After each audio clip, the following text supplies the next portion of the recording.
Welcome to This Explainer. Today, we're completely flipping the script on how you understand the digital world. We usually think of code as, cold and mathematical, just ones and zeros sitting on a hard drive. But our source material invites us to explore the evolution of the infection, bridging this crazy gap from biological diseases like syphilis all the way to advanced digital rootkits. But before we get into the weeds of the tech, we've got a bit of a mystery to solve. What on earth does a 1930s mobster's physical decline have in common with your laptop getting hacked? It sounds like the setup to a weird joke, right? Well, it's actually the key to understanding today's most sophisticated cyber threats. We're going to draw a direct line between human pathology and digital vulnerability. And understanding this connection is absolutely going to change the paradigm of how you think about cybersecurity forever. Okay, let's dive right into Section 1, Digital Neurosyphilis, the ultimate parasite. Let's look at the rootkit. We really shouldn't just view this as rogue software. It is literally the neurosyphilis of the digital world.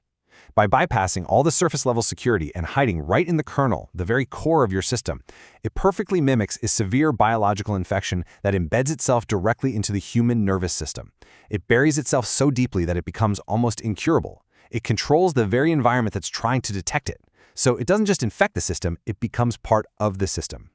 Moving on to Section 2, Biology Meets Technology, where we look at a really fascinating systemic pattern. This is where it gets wild. Look at how the life cycle of biological pathogens is an absolute mirror image of computer malware. Take worms, for example. Just like a highly contagious biological virus that spreads from person to person autonomously, digital worms replicate across computer networks all by themselves, no human click required. Then you have Trojans. Biologically, think of a parasite that masks itself so a host cell just absorbs it. Digitally, a Trojan masquerades as legit software to trick you into running it. And then there's fileless malware. In biology, certain retroviruses hijack the host's existing cellular machinery to do their dirty work without leaving a massive footprint. Fileless malware does the exact same thing, running entirely in the computer's active memory using the system's own built-in tools. It leaves virtually no trace on the hard drive. It's a perfect mirror. Which brings us to Section 3, the Al Capone connection, and the sheer biological devastation of it all. Remember that 1930s mobster we talked about? Al Capone. One of the most powerful crime bosses in history, right? Well, he wasn't taken down by a rival gang or a shootout. He was taken down by neurosyphilis. As this pathogen attacked his brain, his vast intellect and memory were just stripped away. It drastically reduced his mind to the mental capacity of a 12-year-old child. This incredibly complex, high-functioning system was utterly degraded from the inside out. His memories and capabilities locked away forever by an invasive biological agent. Now watch how perfectly this maps onto our digital reality. Think about ransomware. It executes a terrifyingly similar step-by-step process. Step 1, the infection breaches the host, completely bypassing initial defenses. Step 2, the core system gets targeted. And finally, Step 3, system memory is aggressively locked. Just like Capone lost access to his own mind, an infected computer loses access to its own files, its history, its basic functionality. The digital pathogen systematically locks the computer's memory, holding the system hostage and turning a highly complex machine into a useless, unresponsive brick. The parallels are just staggering.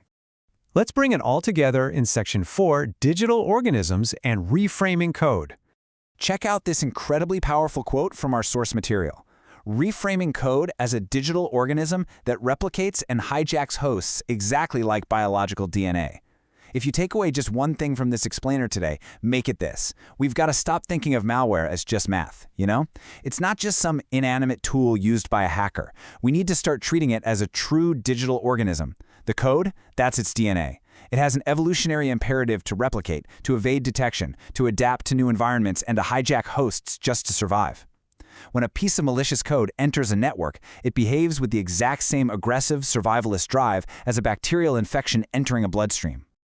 So I want to leave you with this final provocative thought to chew on today. If malicious code really is simply a digital organism acting on its DNA, replicating and hijacking just like a biological pathogen, then relying on traditional static antivirus software is basically like trying to fight an evolving disease with a Band-Aid.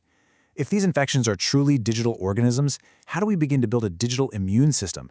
An immune system that actually learns, adapts, and neutralizes threats autonomously? Well, that is the next great frontier in our digital evolution. Thanks so much for joining me on this explainer today.